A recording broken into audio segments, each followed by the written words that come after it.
ચાલો આજે એક એવી સમસ્યા વિશે વાત કરીએ જે આપણામાંથી મોટાભાગના લોકોને, ખાસ કરીને જેઓ કમ્પ્યુટર કે સ્માર્ટફોનનો ઉપયોગ કરે છે તેમને અસર કરે છે. એ છે નમતા ખભા અને આગળની તરફ ઝૂકેલી ગરદન. આ ખરેખર એક મોટી સમસ્યા છે અને આજે આપણે એને જ સમજવાના છીએ.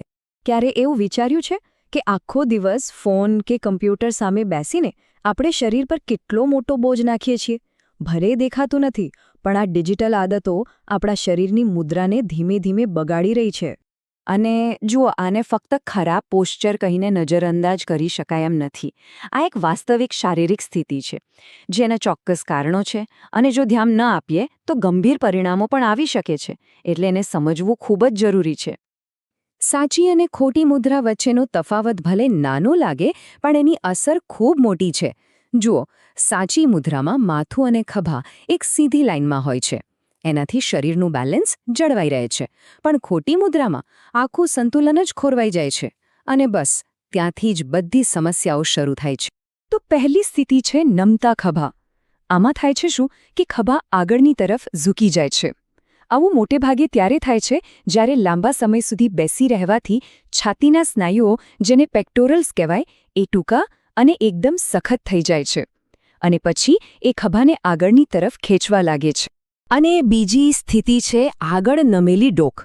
આમાં માથું ખભાની લાઇનથી આગળ નીકળી જાય છે અને જાણવા જેવી વાત એ છે કે માથું જ્યારે પણ 1 ઇંચ આગળ ઝૂકે ત્યારે ગરદન પર લગભગ 4 થી 5 કિલો જેટલો વધારાનો ભાર આવે છે. વિચાર કરો, આ સતત ભાર કેટલો મોટો તણાવ પેદા કરતો હશે. તો આખી વાત કોઈ ખરાબ આદતની નથી.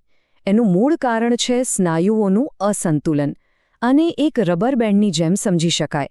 શરીરના આગળના સ્નાયુઓ, જેમ કે છાતીના, એ વધુ પડતા ખેંચાઈને સખત થઈ ગયા છે, જ્યારે પીઠના પાછળના સ્નાયુઓ સાવ ઢીલા અને નબળા પડી ગયા છે.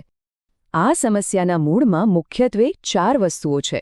એક તો કમ્પ્યુટર સામે લાંબા કલાકો સુધી બેસી રહેવું.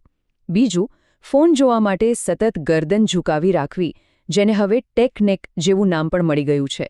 અને આ બંનેની સાથે છાતીના સ્નાયુઓનું સખત થવું અને પીઠના સ્નાયુઓનું નબળું પડી જવું, આ બધું ભેગું મળીને મુદ્રાને બગાડી નાખે છે. અને હા, આને માત્ર દેખાવની વાત સમજીને અવગણવાની ભૂલ કરવી નહીં, કેમ કે એના પરિણામો માત્ર ખરાબ દેખાવ પૂરતા સીમિત નથી. એનાથી શરીરની અંદર ઘણી ગંભીર સમસ્યાઓ ઊભી થઈ શકે છે. ચાલો જોઈએ કે એ કઈ સમસ્યાઓ છે. જો આ મુદ્રાને સુધારવામાં ન આવે તો લાંબા ગાળે ગરદન અને ખભાનો દુખાવો, માથાનો દુખાવો કે પછી હાથમાં ખાલી ચડવી જેવી તકલીફો સામાન્ય બની જાય છે. પણ સૌથી ગંભીર અસર તો શ્વાસ પર થાય છે. કારણ કે ઝૂકેલા ખભાને લીધે ફેફસાં પૂરી રીતે ફેલાઈ શકતા નથી અને એનાથી શ્વાસ લેવાની ક્ષમતા પણ ઘટી શકે છે. પણ સારી વાત એ છે કે આ સમસ્યાને સુધારી શકાય છે અને એના માટે એક ખૂબ જ સરળ 2 સ્ટેપની યોજના છે. પહેલું, જે સ્નાયુઓ સખત થઈ ગયા છે એને સ્ટ્રેચ કરીને ઢીલા કરવા. અને બીજું, જે સ્નાયુઓ નબળા પડી ગયા છે એમને કસરતથી મજબૂત બનાવવા. ચાલો આ બંને સ્ટેપ્સને વિગતવાર સમજીએ. તો સૌથી પહેલું કામ છે સ્ટ્રેચિંગ. આનાથી સખત થયેલા સ્નાયુઓ ઢીલા પડશે. આમાં 3 મુખ્ય સ્ટ્રેચ છે. પહેલું છે ડોરવે સ્ટ્રેચ, જે છાતીના સ્નાયુઓને ખોલીને ખભાને પાછળ લઈ જવામાં મદદ કરે છે. બીજું છે અપર ટ્રેપેઝિયસ સ્ટ્રેચ, જે ગરદનના તણાવને ઓછો કરે છે. અને ત્રીજું છે કેટ કાઉ પોઝ, જે કરોડરજ્જુને ફરીથી લવચીક બનાવે છે. હવે બીજું પગલું, નબળા સ્નાયુઓને મજબૂત કરવા. આમાં પહેલી કસરત છે ચિન ટક્સ. એ ગરદનને એની સાચી જગ્યાએ પાછી લાવવા માટે જરૂરી સ્નાયુઓને મજબૂત કરે છે.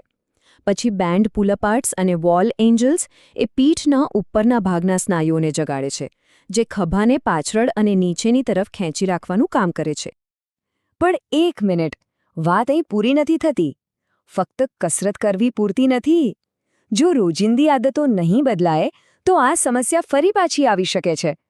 એટલે સાચો સુધારો ત્યારે જ ટકશે જ્યારે આ નાના નાના ફેરફારોને જીવનનો એક ભાગ બનાવવામાં આવે.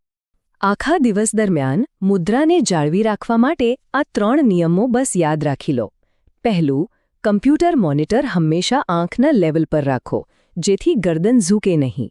બીજું, ફોન જોવા માટે ગરદન નમાવવાને બદલે ફોનને આંખ સામે લાવો. અને ત્રીજું, દર અડધા કલાકે એક નાનો બ્રેક લો અને થોડું સ્ટ્રેચિંગ કરો. અને હા, જો કોઈ એમ કહે કે આ બધા માટે સમય જ ક્યાં છે, તો એમના માટે પણ એક ઉપાય છે. આ 3 મિનિટનું રીસેટ રૂટીન. આ દિવસમાં ગમે ત્યારે કરી શકાય છે.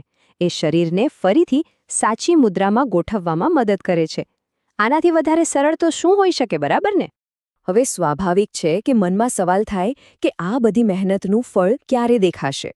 જુઓ, સુધારો રાતોરાત તો નહીં આવે, પણ જો નિયમિતતા રાખવામાં આવે તો પરિણામ ચોક્કસ મળશે.